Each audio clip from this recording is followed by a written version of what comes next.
yes. Atlanta Hawks, you are on my radar. You are absolutely on my radar. I want to hear what your GM has to say. I want some nasty. Are we having fun yet? All right, so as you guys know, the Atlanta Hawks, we got to pay attention to them this year, okay? We just have to. So let me just preface everything by saying this. I don't hate Atlanta Hawks fans. There's not that many fan bases that I genuinely hate. Houston Rockets fans, I genuinely hate you. But Atlanta Hawks fans, you're okay in my books. You're cool. I've been to some Hawks games. It's a very fun experience. Hawks fans are fine. They're cool, okay? But your team have made some really bad decisions, okay? And one major decision they've made that was a terrible decision, and everyone knew it was a bad decision when it happened, was trading for Dejounte Murray for all of those picks. Just gave us your future, thinking that DJ and Trey Young would coexist and you would win a championship, I guess. I don't know what they were thinking. But from our perspective, we own all the Atlanta Hawks future, basically. 2025 is the big one. So I want to pay attention and see what the heck is going on with Atlanta. Are they going to screw all of this up? Are they going to lose? Are they going to try to rebuild? Are they going to start the rebuild now? It might not be a great decision, I guess. But I do want to hear everything from Landry Fields. Now, before we take a look, guys, please go subscribe to Spurs Invasion. Link below in the description box right underneath this video. This is a channel in which I'll be doing edited and scripted content. If you haven't seen the videos yet, at least go check out the last two. I'm really proud of the CP3 one. No, actually, I'm proud of this one too. I'm proud of these two, okay? But let me know if you like it, anything you want to add, blah, blah, blah, all that good stuff. All right. Okay. All right. Okay. All right. Let's listen. Of course, Dejounte, you guys had him for a couple of years. What went into the decision that now was the time that you guys wanted to, go in a different direction? Just evaluating where we're at. Where are you? It was a hard decision. It was challenging. We knew that where we ultimately want to be was going to require some challenging decisions. Where do you want to be? At that point, currently, where we felt like we can continue on with what we have. So, wanted to reshape some things, and this is an unfortunate part of the business. Dejounte is a fantastic player, but we're excited for him and his journey on in New Orleans. But we're also very excited about the guys that we got back. Got a few assets with it too, which are going to be helpful for us to continue to build. So, I wish him nothing but the best. He and his family have been great with us. You guys brought 4 guys back, which of course I saw some Atlanta. This was kind of interesting.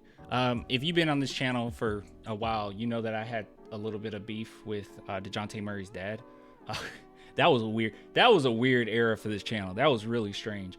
But I saw quite a few Atlanta Hawks fans say that they don't like his dad, which I don't know. I haven't kept up enough like off the court stuff to know if there's been anything weird. So if anybody in the comments has any context for that, why are Atlanta Hawks fans upset with his dad? Did something happen or what? brings up questions about the roster construction. How do you try to proceed forward and maybe bring some of those guys that you valued so much last year back into the fold? Yeah, I mean, we're definitely going to be in a roster crunch right now. We're obviously over the amount of players we can bring back. So from now until start of season, we'll have some more tough decisions to make. One of those is Bruno. You guys extended the deadline for his decision to today. Mm-hmm. I mean, let's see if we can find Atlanta Hawks roster. Let's see here. I'm gonna allow you to keep talking, Fields. what's the decision? So we're actually working with this camp to push it back again, Okay. just to create some flexibility, see if there's something that we can continue to do, and hopefully it works out. How do you feel about Dyson Daniels? I feel great about it. He's playing with his national team for the Olympics, so that's been good for him. And feedback that we've gotten and the amount of film and in-person studying that we've done of him as a player really fits what we're. Let me say this about Dyson Daniels. I really do like Dyson Daniels as well. I think that he is a pretty good fit. But unfortunately, at least from what I've seen from the Atlanta Hawks, and if any Hawks fans want to correct me, that's fine. I'll take it. But I haven't seen a lot of great development of players with the Atlanta Hawks. So I'm wondering because he's one that definitely will need some development, right? He is nowhere near where he should be, and nowhere near even what you expect, even though he's been in the league just a couple years. Like, I even expect a little bit more. Like, for instance, you can see here from Dyson Daniels' stats, you're gonna need somebody that can shoot, be more of a 3-and-D. He's shooting 31% his first year, and then exact same. So not much, no improvement there at all. Field goal percentage improved a little bit. Free throw percentage went down. So it's a lot of weird stuff with him. But then again, with the New Orleans Pelicans, he didn't have a lot of room. I mean, they were already a team that's trying to be pretty established. So it was kind of hard for him to even fit in where he get in, right? And he didn't get a substantial amount of minutes or anything like that. So maybe he can. Maybe you can get the version of Dyson Daniels I expect him to be. In his career a little bit later, I expect him to be, but I don't know if that'll be the case. But he is a great player defensively, and I think he has a lot of playmaking ability that hasn't even been fully honed in yet. So sorry. We're looking to do more and more of. So couldn't be more thrilled. Like, we're excited about his talent and his fit for us. What about his game are you particularly excited to get? Defense. His defensive versatility is something that really is. stands out. His shooting has gotten better. It's something that we think we can get an uptick in him as time goes on with his. His shooting's gotten better. Yeah, I mean, his field goal percentage went up by 3%, which is, I mean, not saying that's bad. That's like bad, but his shooting's gotten better. It's gotten worse. Development. So if we're able to help him stay the course defensively and then give him some offensive adjustments there. So they do believe they can develop him. When you have to make a But move, how long like is that going to Dejounte, take? Given the fact that you made a trade for him just a couple of years ago, do you look at that as a failure, or how do you kind of view it? Not at all. You can't see it. I look at it as, at the time we had an opportunity to go get a really good player, and for where we're at, we wanted to take a chance to make it to the next level of what we were trying to do at that point. Yeah, guys, I'm sorry. We're getting Cooper Flagg. I'm so sorry. I'm so sorry, Atlanta. I'm not trying to be disrespectful, Atlanta, but yeah, you guys are about to give us. You guys about to hook us up, man. We're about to get we're about to get Flagg. This is gonna be nice. I'm sorry. There's no way. Even Ricochet, I feel like is gonna need a little bit of development. There's no way. I just need you to be bad for 25, okay? I know we got some other ones, but just be bad for 25. Point in time. I think that at this point, right, it's kind of what I said earlier, it's now faced with another challenging decision in moving him. But no, I don't see it as a failure at all, especially when you look at that and go, okay, what are some things that we learned from that? What are some things that worked out well? What are some things that didn't work out well? But I think going back, we would definitely take that risk again. Obviously it's a business, but how difficult are decisions like that, especially as Caleb was talking about, you made a trade for him just a couple years ago? It's very challenging, like all things considered, and new context with like a cap environment and how you're able to build out the team. You're looking at what assets you have for the future. It's a challenge, and good players like Dejounte don't come around very often. And by the way, I do want to say this: the Atlanta Hawks front office was in shambles, so it wasn't necessarily the GM fault or anything. The GM's fault. I feel like with the Atlanta Hawks, I mean, it was a lot of stuff coming out where it was family getting involved in order to try to make a decision, and it was just really bad. Like, ownership just made some really bad decisions there with that trade. And from what I remember, their GM didn't want to make that move at all, especially available at the time that he was. So it was our evaluation, and I think it was a great collaborative effort for all parties involved, and that's where we ended. You mentioned being in a roster crunch right now, but where do you feel like you guys are at when it comes to building for the future? I think we're in a good spot. In terms of who will be on the roster and who won't, that's a question for another day. Is it fair to say, though, that Trey Young won't be on this roster? we have a lot of value in Trey. We really do. We have a lot of value in Dejounte. But this is those moments where you have to make those hard decisions. So they're in a really tough spot, man. They're in a really tough spot right now. And also, I saw someone say well, Clan, they won't be that bad because they have Trey Young, and to that I will say, what did they have Trey Young this past season? Because they were pretty bad this past season. They just got the #1 pick, so from there on, we'll continue to build. some of the assets that you guys were able to get back were a couple of potential draft picks. Just how much flexibility does that give you for not just next year, but the next couple of years? It helps. We have a pick next year, potentially two, depending on how the sack pick falls. And that's a year that we didn't have a pick through the Dejounte trade. So that was one of our objectives, is to get back in a draft class that we didn't have one. Obviously in 27, potentially have that as well. So They just traded their pick to get oh my gosh. They gave away their picks in order to be in a worse situation. that just I could not talk right there. helps. You get more bites of the apple, and believing in our development system and believing what Quinn and his coaching staff can do for these players. Having draft picks is essential.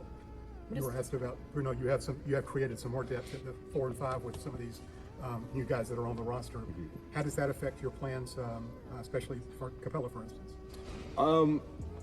Like I said, it's going to be an evaluation for us from now until the start of the regular season.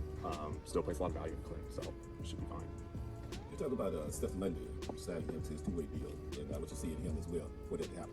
Yeah, for him, it was unfortunate with injury. It'd be great for him to have played summer league, but these things happen. The guy that at the time when he first had that injury last season was really the trajectory kind of looking up on what he was able to do, especially shooting the basketball. Well, let's ask some hard-hitting questions here. In the G League for College Park, I thought was great. So just for a guy in what we're doing, just going to continue to develop him. So he's hungry, he's gritty as a player, and I know he wants it too. So we'll be excited when he gets back from injury. Player development's always important in general, but when you look at your situation, Player development.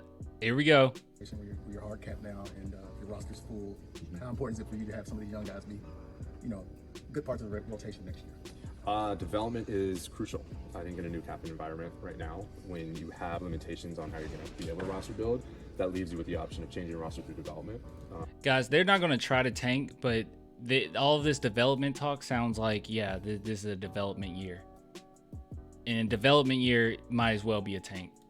So that's a strong emphasis for us. And our expectations for our players is really in that same vein. Like, grow, develop, learn, put the work in, and we'll let the results be what they are. What do you want to see from Zach and Nico in summer league? Get more and more integrated, accustomed to actually playing a new style of basketball. I mean, it's one thing to go from college to the NBA, but coming from two completely different countries and playing at this system, I was talking with Juka earlier about it. He's like, God, there's so much spacing, there's so much things that potential out there. I'm like, yeah, man, go have at it.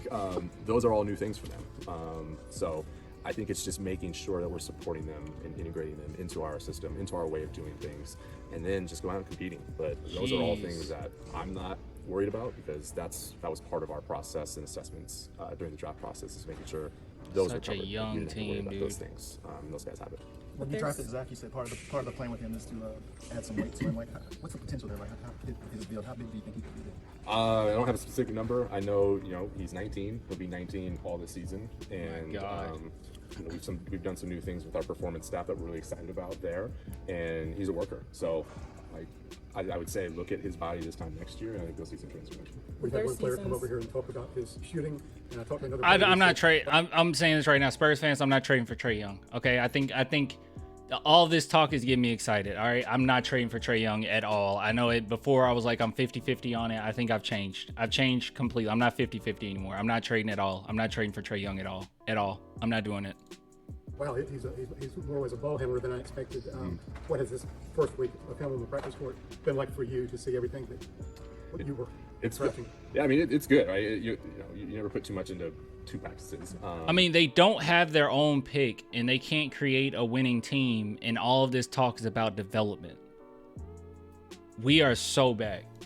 But to see him out here, and I think the thing that I've really been impressed by is just his ability to take risks. And, it's a new game, it's a new system, new way of playing. So for him to step into that more and more is crucial for how he's going to evolve as a player. And we're going to help him through that. So yeah, the shooting, as I mentioned before, even through the draft process is one of his superpowers. Like, he's able to shoot that ball, and he's got real size, and he can defend as well. So some of the ball handling stuff will definitely come, but that's obviously something that whichever player that was that we've seen as well. It's all going to be on Trey Young. I mean, I'm not wishing for any injuries, but that's a lot on Trey. That's a lot on Trey Young. With their seasons in Europe ending, so close to now, how many games do you expect them to play at Summer League? I mean, it's hard to say. I don't anticipate them not playing. We want them to develop and kind of play to develop. What do you want to see out of this Summer League roster as a whole? Good question. I would love for them to just go out and compete and to implement the things that Coach Ron has been talking about in practice, and to give more and more of you all a chance to see kind of what we really value here at the end of the day. So we're just excited about how they're going to approach it, and from what we've seen the last few days, the way they've been competing and getting after it has been fun. All right, hold on. We got to look at the comments here. This wasn't even posted by the Hawks page. This is an Atlanta Hawk fan who posted this. Resellers sell the team you have made your money. Or wrestler? I thought that said reseller. Let's see. He really threaded that needle. We value Trey isn't the same as we're building around Trey. In fact, he hopscotched away from the topic real quick. Yeah, he did. What are you going to do? They're in a weird spot. How can you first pick be defensive guy? What? Wearing 208 wet at 6'9". What? Oh, weighing 208? What? How can your first pick be defensive guy? I have no idea what we're talking about. One word, cheap. Joke. We got to get rid of the GM. He is the worst GM. So a lot of people are like us. Look, as far as like blame the GM. Look, I'm gonna say this about the Hawks. All right, their front office is really terrible. It's kind of hard for me to gauge how bad a GM is when the front office is as bad as it is. All right, I know for a fact a lot of stuff came out that the people that should make the decisions on whether or not to trade someone didn't want to, but the ownership did. So don't know what to say on that one. But all right, so cool. So what did we learn today? We learned that the Atlanta Hawks have no idea what they're going to do. The only thing they can do right now is try and develop. They might possibly trade Trey Young. That might end up being inevitable. I'm sure he'll eventually get frustrated and upset. It's obvious that he's not going to win a championship in Atlanta.